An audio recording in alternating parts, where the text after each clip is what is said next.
പിണറായി വിജയൻ കേരളം ഭരിക്കുന്നത് കൊണ്ട് ആനയും കടുവയും കാട്ടുപോത്തും ഒക്കെ ഇറങ്ങി ജനങ്ങളെ കൊല്ലുന്നു എന്ന് പറയാൻ കഴിയില്ലല്ലോ. പക്ഷേ അതിരൂക്ഷമാണ് ഈ മലയോര മേഖലയിലെ ജീവിത സാഹചര്യം. ജനങ്ങൾക്ക് ജീവൻ, കൃഷി ഇതൊക്കെ പകരം കൊടുക്കേണ്ടി വരുന്ന അവസ്ഥയുണ്ട്. 2 മരണങ്ങൾ ഇന്നുണ്ടായി, ഇന്നലെ ഒരു മരണം ഉണ്ടായി. അപ്പോൾ നിങ്ങൾ ഇതിൽ കേവല രാഷ്ട്രീയം മാത്രമാണോ കാണുന്നത്? അതായത് അഭിലാഷ്, ഒരിക്കലും ഞാൻ ഈ വിഷയത്തിൽ രാഷ്ട്രീയം കലർത്താൻ ആഗ്രഹിക്കുന്നില്ല. ഞാൻ ഒരു മലയോര പ്രദേശത്തു നിന്നുകൂടി കടന്നു വരുന്ന വ്യക്തിയാണ്. അല്ലെങ്കിൽ കോതമംഗലം പോലുള്ള പ്രദേശം എൻ്റെ വീടിൻ്റെ അടുത്താണ്. അതുകൊണ്ട് അവിടുത്തെ ജനങ്ങൾ അവർ നേരിടുന്ന പ്രശ്നത്തെക്കുറിച്ച് എനിക്കറിയാം. പക്ഷേ ഇതിനകത്ത് താങ്കൾ പറഞ്ഞതുപോലെ തന്നെ ഇപ്പോൾ ഒരു കാട്ടാന ചവിട്ടിക്കൊല്ലാൻ വരുമ്പോൾ കോൺഗ്രസ് ആണോ കമ്മ്യൂണിസ്റ്റ് ആണോ BJP ആണോ എന്ന് നോക്കിയിട്ടല്ല അത് ചവിട്ടിക്കൊല്ലാൻ വരുന്നത്.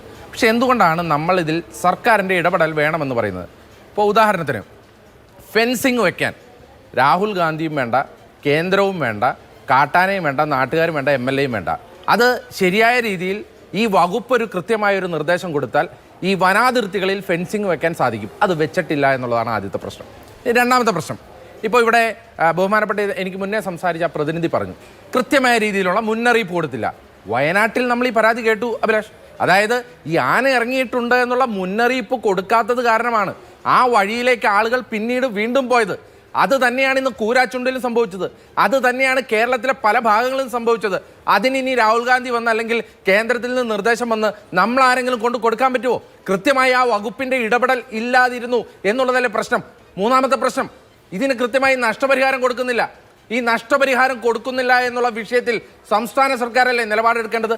ഈ വിഷയങ്ങളുമായി ബന്ധപ്പെട്ട് ഒരു നിരാഹാര സമരം നടത്തിയിരുന്ന ഒരു പന്തലിലേക്ക് പോലീസ് ഇരച്ചു കയറി ഇവർക്കെതിരെ നിരന്തരമായി നിയമസഭയ്ക്കുള്ളിലും പുറത്തും അഴിമതി ആരോപണം ഉന്നയിക്കുന്ന മാത്യു കുഴൽനാടൻ MLAയും മുഹമ്മദ് ഷിയാസിനെയും ഒരു വണ്ടിയിൽ അറസ്റ്റ് ചെയ്തു കൊണ്ടുപോകുന്ന രീതി ഏതാണ്ട് ഭീകരവാദികളെ പിടിച്ചുകൊണ്ടുപോകുന്ന പോലെയാണ് മുഹമ്മദ് ഷിയാസിനെയൊക്കെ പിടിച്ചുകൊണ്ടു പോകുന്നത്. അപ്പോൾ പിന്നെ ഇതിൽ ഞങ്ങളാണോ രാഷ്ട്രീയം കലർത്തിയത്, അവരാണോ രാഷ്ട്രീയം കലർത്തിയത്? അഭിലാഷ് ഒന്ന് ചിന്തിക്ക്.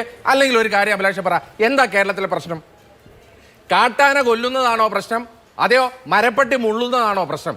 കേരളത്തിലെ മുഖ്യമന്ത്രിക്ക് ഏതാ പ്രശ്നം? അഭിലാഷ് പറ. ഇപ്പൊ ഇത്രയും മരണങ്ങൾ, അതായത് കഴിഞ്ഞ 8 കൊല്ലത്തിനുള്ളിൽ 912 മരണങ്ങൾ വന്യജീവി ആക്രമണത്തിലുണ്ടായി. 55,838 വന്യജീവി ആക്രമണങ്ങൾ നടന്നു. 1,90,000 സ്ക്വയർ കിലോമീറ്ററുള്ള കർണാടകയും 1,38,000 സ്ക്വയർ കിലോമീറ്ററുള്ള തമിഴ്നാടും 38,000 സ്ക്വയർ കിലോമീറ്ററുള്ള കേരളവും തമ്മിൽ അത് പറഞ്ഞ് ന്യായീകരിക്കാൻ വരുന്ന ഇടതുപക്ഷ പ്രതിനിധിയുടെ അവസ്ഥ എന്താ? ഈ പിണറായി വിജയൻ എന്ന് പറയുന്ന മുഖ്യമന്ത്രി ഇതിനകത്ത് എന്ത് നടപടി സ്വീകരിച്ചിട്ടുണ്ട്? ഒന്നും വേണ്ട. ഈ വീടുകളിൽ കേവലമായ ഒരു സന്ദർശനം, ഈ കേരളത്തിലെ മുഖ്യമന്ത്രിക്ക് എന്തെങ്കിലും ഒരു മാന്യതയുടെ തരിമ്പുണ്ടെങ്കിൽ ഒന്ന് സന്ദർശിച്ച് അവരെ കണ്ട് വേണ്ട രീതിയിലുള്ള നടപടിയെടുക്കും എന്നൊന്ന് പറയാൻ പാടില്ലേ? ഇല്ലെങ്കിൽ അതും വേണ്ട. ഈ വനം വകുപ്പ് മന്ത്രി അയാളൊന്ന് ആലോചിക്ക് അഭിലാഷേ. അതായത് കോഴിക്കോട് ജില്ലയിൽ നിന്നുള്ള ആ മന്ത്രിക്കാണ് വയനാട് ജില്ലയുടെ ചാർജ് ഉള്ളത്. വയനാട്ടിൽ 3 വന്യജീവി ആക്രമണങ്ങളിൽ ആളുകൾ കൊല്ലപ്പെട്ടപ്പോഴും ഈ വനം വകുപ്പ് മന്ത്രി ആ ജില്ലയിലൊന്ന് കയറി നോക്കിയില്ല എന്ന്. പുള്ളിക്ക് പൂച്ചക്കുട്ടിയുടെ കാര്യം നോക്കാൻ സമയമുണ്ട്, പക്ഷേ ആനയുടെ കാര്യം നോക്കാൻ സമയമില്ല എന്ന് പറയാൻ. അതുകൊണ്ടാണ് ഞങ്ങൾ പറയുന്നത് ഇതിൽ ഞങ്ങൾക്കൊരു രാഷ്ട്രീയവുമില്ല, ഇതിൽ ജനങ്ങളുടെ ജീവനാണ് പ്രശ്നം. ഇപ്പൊ അഭിലാഷ് ഒന്ന് ചിന്തിക്കുന്നത്, ജീവൻ പോകുമ്പോഴാണ് ഈ മാധ്യമ ഫ്ലോറുകളിൽ ചർച്ചയാവുന്നത്. എത്രയോ ആയിരക്കണക്കിന് ആളുകൾ പരിക്കേറ്റ് കിടക്കുന്നുണ്ട്, ആയിരക്കണക്കിന് കൃഷിനാശം സംഭവിച്ചിട്ടുണ്ട്, സാധാരണക്കാരന്റെ അവന്റെ വരുമാനം നിലച്ചിട്ടുണ്ട്.